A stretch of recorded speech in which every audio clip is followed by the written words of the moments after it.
good morning. Thank you for being here for our news update. So we'll start off as per usual with our crime stats, and homicides continue to trend down. These are the numbers as of September 1st, so it does not include the homicide from yesterday that we made an arrest on, which was the triple shooting out in Valley Station where we had a 17-year-old that was killed and a homicide made an arrest of an 18-year-old. Non-fatal shootings are down 31% also. It seems like that's kind of random, but 31%, 31%, 31%. Pretty consistent across the board. So very proud of those numbers. But really the source of those numbers come down to a lot of what you see here. And we haven't shown much of these numbers. But this is the proactivity and the activity that the officers participate in. And hopefully soon, I think Deputy Chief McKinley, one of these upcoming weeks, will be able to give you a little bit better numbers for you to understand the trends over the next couple of years, or over the past few years, of just how much improvement we've made compared to the previous 5 or 6 years, maybe 6, 7 years. And we'll get to that though. But one of the things I want to point out when you look at these numbers is, yes, our calls for service has gone down, but everything that officers are doing in total has gone up. So that, in combination with the community's input and the community's just lack of tolerance for the spike in crime that we had over the past 5 years, has led to those improvements in those numbers that you've seen when it comes to our violent crime numbers and even our property crime numbers being down. So I'm very proud of the work that the officers of LMPD are doing and the cooperation that we have with the community ongoing, and that is something that we need to continue to build on. So thank you to everyone for that work. This isn't a problem that we solve alone. Yes, I'm proud that we're getting out here, but when you look at the difference between self-initiated runs, arrest, and bench warrants that are served, so understand what arrest warrants are. Those are issued by the court. Either somebody's committed a crime and somebody's sworn that warrant out, or they've already had something adjudicated and they've failed to show back up for court or for sentencing. So that's officers going out there and locking those people up. Self-initiated could be any combination of things. So it's not where an officer is actually dispatched. So a dispatched run would be where a citizen calls the police and it's dispatched, the officer goes to a location. Self-initiated, it's going to be some kind of activity that the officer chooses to take on. So that might be a traffic stop, it might be a pedestrian stop, it might just be a business check where officers stop by a business and have interaction with the people there. And so we're very proud. And if you look at some of our numbers from our sustained focus improvement areas that come out of our crime plan, that is a lot of what we're trying to get, is officers out there being seen, being interactive. The community clearly has asked for that. And so that is what we're trying to provide, and I think we're seeing the success pay off.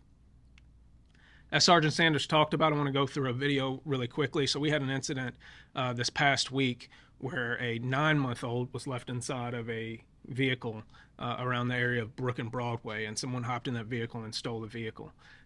They did end up dropping the child off.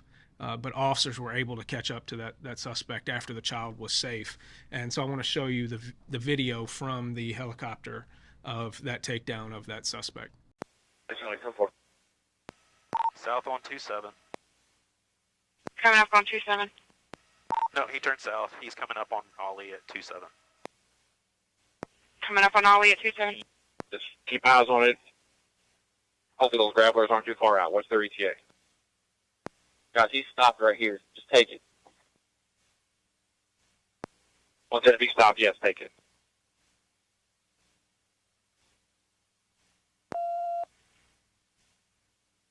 Confirming location is 27. Air 30. Felony stop. High risk stop. 27 and Ollie. Driver's out. Driver's out. Black male, dreads, blue t-shirt, black shorts, black shoes. Contact with officers. All right, we got one detained at the car's clear. You can't tell. One detained, cars clear, cancel and tone, 1651. Great work right there by officers. And if you didn't understand some of the traffic that was going on the radio, not only they used flocks, so some of our technology to help locate this vehicle. They're coordinating with the air unit. You had SWAT units that were en route with the grappler. If you're not familiar with that, that's a disabling device that the SWAT team uses to prevent pursuits. And then, obviously, you can have plans in place, but the suspect stopped right there, so the officers made a decision to go ahead and take him into custody right there, and everything worked out. So very happy that worked out. Great work by those officers coordinating all those resources. And I think one of the lessons we talk about all the time, don't leave your keys in your car, don't leave your car running. I think it goes without saying, don't leave your child in your car. It's bad enough to leave your car running or your keys in your car, but to leave your child in the car is not something that's safe to do. And so we would ask that people pay attention to stuff like that. One of the things I want to highlight here is some of the recruit training. We take a lot of the stuff that we do for granted just because it's normal to us. And it was pointed out that most people don't know about one of these aspects of our recruit training academy.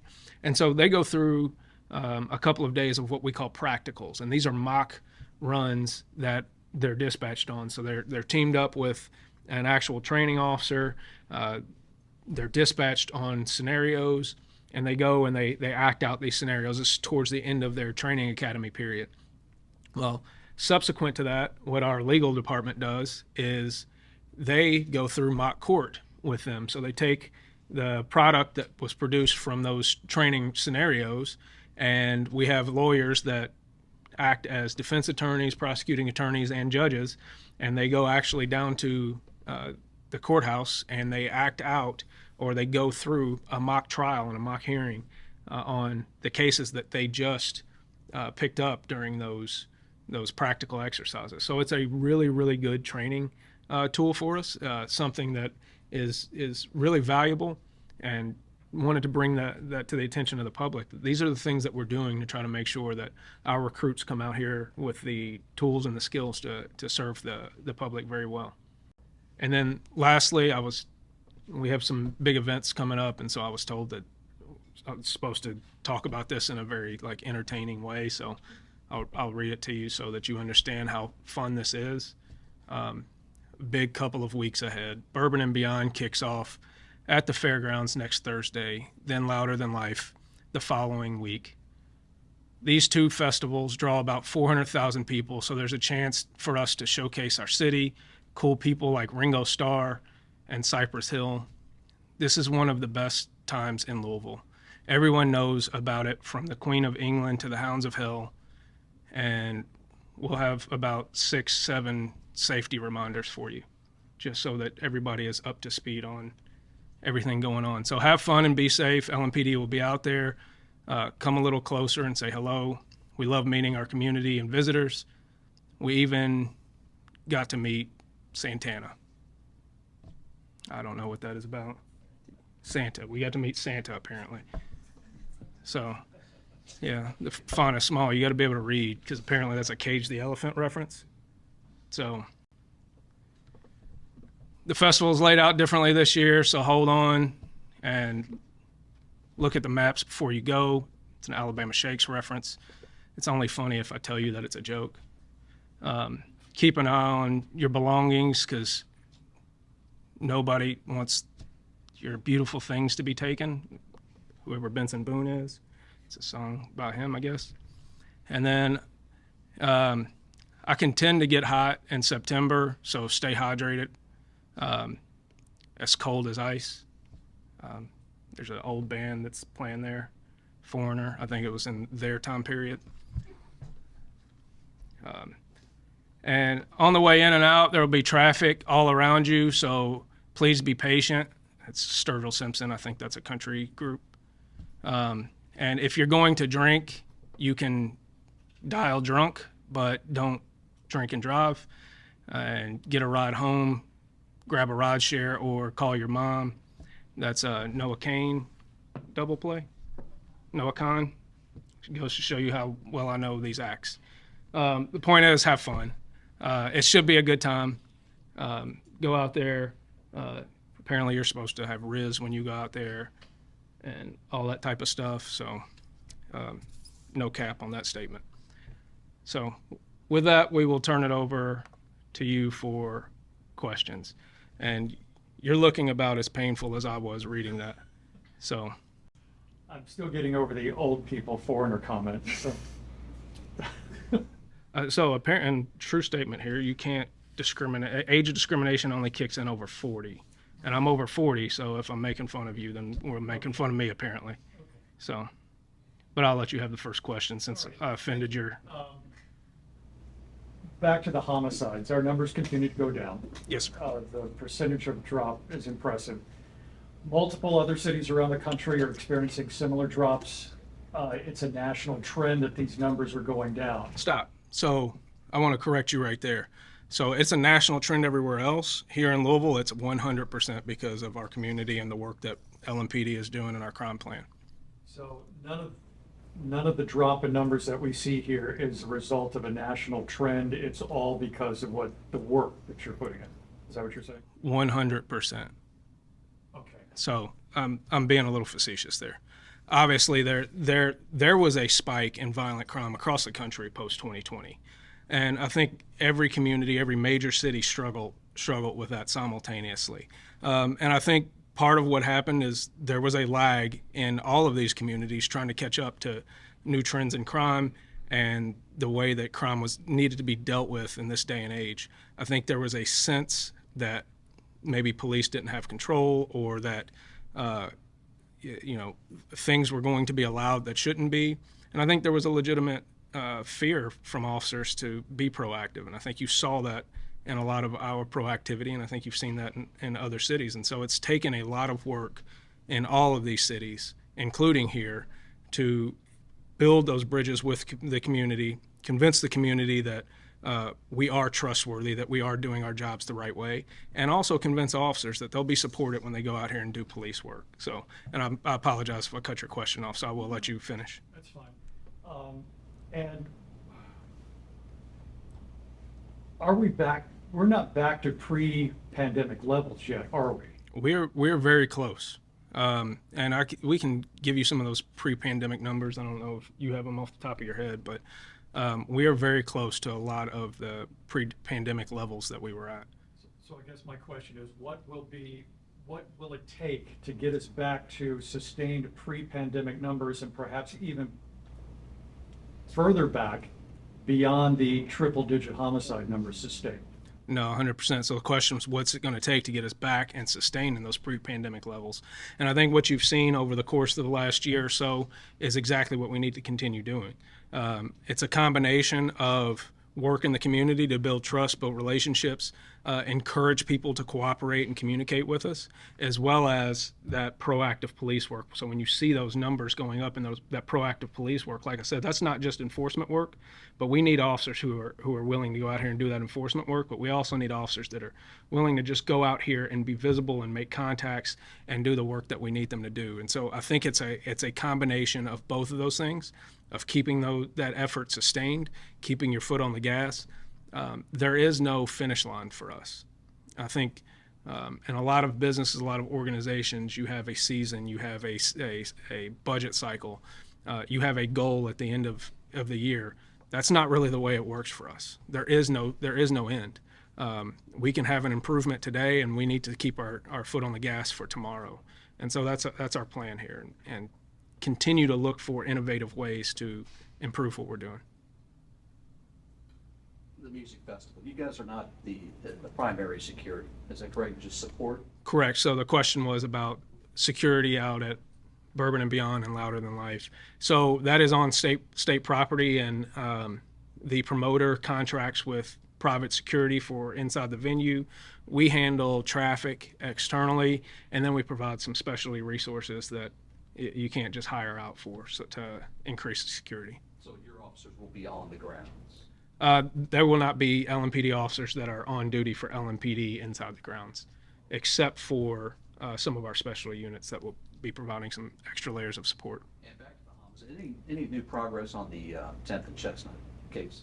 The question was any new progress on the 10th and Chestnut case. There's nothing new that we are able to disclose right now at this time. So. Pre-pandemic levels, does it seem, or do you know if the youth violence that we're seeing now is more spiked than pre-pandemic levels? And can you speak specifically to the triple shooting in Valley Station where, a juvenile was shot and killed? Okay, so the question was the pre-pandemic spike or the post-pandemic spike in crime, and particularly related to juvenile crime. And so what you saw was a delayed spike in juvenile crime. And our crime, as far as juveniles, is going down. It is not going down at the same pace as overall violent crime. So while we might be down 30% or so in general non-fatal shootings, we are going down in those juvenile numbers, but not at that same pace. So we're sticking a little bit closer to those numbers. And then what was the other? Yesterday's Valley Station shooting where the teen was shot and killed. Right. So what we know is that a group of people arrived at the location out in Valley Station, and some sort of conflict took place that we're still trying to sort out what was over. There was an exchange of gunfire, and it seems like people on both sides of this shootout got shot, and we've been able to identify, we think, everybody involved, and subsequently we were able to make an arrest of a subject that was shot during that gunfight, and charge him with the homicide of the 17-year-old victim. And that was an adult that was charged with that homicide. Are there any updates to the shooting and car crash that happened last Thursday on I-65 near Grade Lane? Right. So the question about updates to the shooting at 65 in Grade Lane, and I don't have any definitive updates for you right now. Is there an update with the DUI crash that happened a couple days ago? Any updated condition of the mother and her infant? No, the question about the DUI fatal accident, where we made an arrest and charged that person with the DUI accident. As of right now, the mother and the other child are still in the hospital, is last to my knowledge, and we will continue with the prosecution of that subject when it's appropriate. Speaking of that case, we know that the kids weren't in seatbelts and car seats and things like that. Is there a statement that you'd like to put out on that angle of safety? So the question was about the kids not being in seatbelts or appropriately seated or secured in the vehicle. This is why it's a law, right? We want to make sure that everybody is kept safe, but let's not detract from the fact that there was somebody who chose to drink, chose to get behind the wheel of a car, and ultimately killed this girl and just destroyed this family. And ultimately the fault lies with that person who, we have all of these options to be able to get home safely, but he made the choice to get behind the wheel of a car and drive and kill someone, and he's going to face justice for that. Can you speak to why no charges were brought against the parents in the Brandon Conley case where the baby was in the backseat of the car that he stole? Why no charges were brought against whom? Oh, so the question was the mother who left the child in the car. So we're letting division detectives handle that, and they will consult everything with the Commonwealth if there are any other charging decisions that come out of that. I would hope, and I think one of you interviewed that mother, but I would expect that mother definitely learned her lesson that day, and we'll let the consultation between the detectives and the Commonwealth determine if there's anything else that's done there. One more thing for me, if you're able to address, because a few of our outlets have been tagged in this post of this woman claiming that we're not doing our jobs and y'all aren't doing our jobs when it comes to, 10 people rescued from a sex trafficking ring at a West Louisville home. Do you know anything about that and can address that? Right. So apparently there was a post that went a bit viral yesterday about missing persons involved in some kind of sex trafficking. And we've followed up with our missing persons unit because obviously that got to us as well. And there seems to be no validity to that statement. I don't know where that woman got that information from, but we have nothing to that validates that that's the case. We've all done lots of stories over the years of downtown safety, and there's this notion that downtown isn't necessarily safe. In light of recent events, would you say downtown is safe? What recent events are you referring to? Because we really haven't had too many high-profile things that happen in the central business district. different, I'm trying to think, because this wasn't a me question. Different, it wasn't me. Different, I believe, like a couple of carjackings and things like that, that type of stuff. So there was a carjacking yesterday that occurred downtown, and we were able to immediately locate that person, and pursuit ensued, and officers were able to take him into custody. It's outstanding work. I can't tell you that with 100% certainty that anywhere is perfect, but I can tell you that we don't. Downtown, the central business district, and the entertainment areas is a very safe area to go. And we have this notion that I think is not, it doesn't match what is actually going on the street, that we have a lot of people that are afraid to go downtown, and that's just not the case. I think people think that you go downtown and you're going to get robbed or you're going to get shot. No, that is not the case. We have hundreds of thousands of people who come downtown on a daily basis. And I think people need to visit downtown and experience downtown for themselves as opposed to relying on social media for their information. It's just not the case. Chief, there's a story in the national news about a child who was fatally shot during a so-called ding-dong ditch incident in another state. What is the message from police to kids who do this and the people that they're being targeted, the homeowners? Right. And so the question was about, I believe that case happened in Texas where, and I think, I'm not 100% familiar with this particular ding-dong ditch case where a homeowner ultimately shot a young person. I can't remember their age either. But I think there were also some more factors to that. This wasn't, we've all played ding-dong ditch at some point, right? We knock on a door and we run, or we ring a doorbell and we run. That's stupid kids being stupid kids. I expect that to continue. One, as a homeowner, you can't shoot somebody for knocking on your door or ringing your doorbell. That's absolutely crazy. But two, I think we've also had a trend of kids who are kicking in doors and running. And I think that might have been the case down there. And put yourself on the receiving end of having your door kicked in and how you would respond. You would assume that someone is there to hurt you or break into your house. And so if I could get messages out to kids, one, we probably you wouldn't have much need for us in the first place because, but I don't think, that's just stupid. Don't kick a door in. Like that's not a game. You've crossed a line. We all do. We all play pranks. There are certain lines that you can't cross when you start to damage people's property, when you start to break into people's homes. And there can be instant consequences for that are tragic. And so that type of stupid stuff just needs to stop. What's your message to the homeowners in instances like that? Well, I'm not sure how a homeowner is supposed to discern in fractions of a second whether this is a kid playing a prank who's kicking my door in or someone who is intent on doing harm. So everybody has to weigh what they know right there at that moment and make a decision to keep themselves safe. And it's an unfortunate, circumstance when that type of stuff happens, but don't kick doors in and you don't have to worry about that. IG released that report, and according to it, LMPD prioritizes violent crimes, leaving many property and financial crimes low on the list. What is your message to people who are maybe the victim of those misdemeanors? So the question was about the OIG's report related to our detective caseload. And like I said in the statement, I don't disagree. I think we've all acknowledged over the years that we have a workload problem due to a lack of personnel. We need more people, but one, we will never use as an excuse. We are constantly trying to find ways to improve our operations and provide better service to people.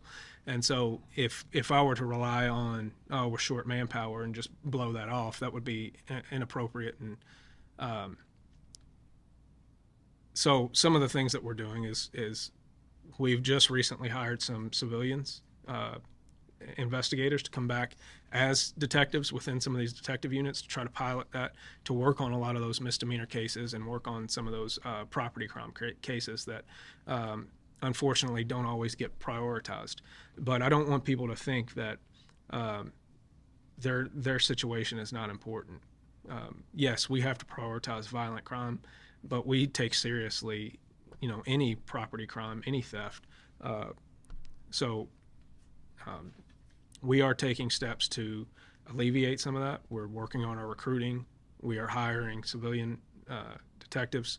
We're also trying to look at the way that we're managing caseload to make sure that we can prioritize some of those cases that are solvable, and we can bring some closure and some justice to some of those victims. Are there any other of the recommendations that the OIG recommended you immediately implement, such as allowing patrol officers to follow up on investigations, formalizing a mentoring program, upgrading software for case management? Are there any?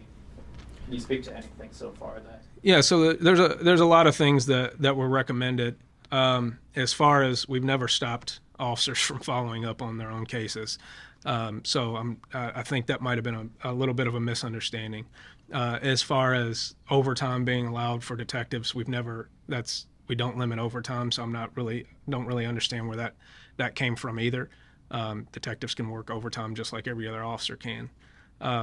But we have updated, and we continue to work on updating our case management software. This is something that, from a technology standpoint, I think they were on the phone yesterday talking with Mark 43, who is our records management system provider, on how we can streamline a lot of those issues. I know that has been one of our frustrations with that particular software, but it is something that we have, over the last 4 or 5 years. This isn't a new problem.